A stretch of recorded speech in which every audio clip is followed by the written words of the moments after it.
ఆన్లైన్లో 10 మినిట్స్లో Zepto company ఎలా డెలివరీ చేయగలుగుతుంది? ఒక చిన్న స్టార్టప్గా మొదలై ఈరోజు ఒక పెద్ద బిజినెస్గా ఎలా మారబోతుంది?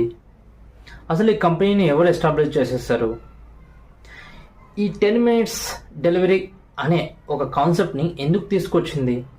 దీనికి తీసుకురావడానికి రీజన్స్ ఏంటి? అసలు ఇది ఎలా పాసిబుల్ అవుతుంది? ఏ యొక్క అడ్వాన్స్ టెక్నాలజీస్ని ఎలా ఈ కంపెనీ యూటిలైజ్ చేసుకుంటుంది? ఏ బిజినెస్కైనా గ్రౌండ్ వర్క్ అనేది ఎంత ఇంపార్టెంటో ఈ కంపెనీ ఎలా నిరూపించగలిగింది? ఒక ground work and hard work and technologies use చేసుకుంటే ఎంత చిన్న బిజినెస్ అయినా చాలా పెద్ద బిజినెస్గా మార్చుకోవచ్చు అని ఈ కంపెనీ ఎలా నిరూపించగలిగింది? అసలు ఈ యొక్క కంపెనీ యొక్క సక్సెస్ఫుల్ స్టోరీని ఈ కింద వినే వీడియోలో ఫుల్ డీటెయిల్స్ ఉంటాయి. వాచ్ చేయండి and you will get that more information, and this will become a very inspirational video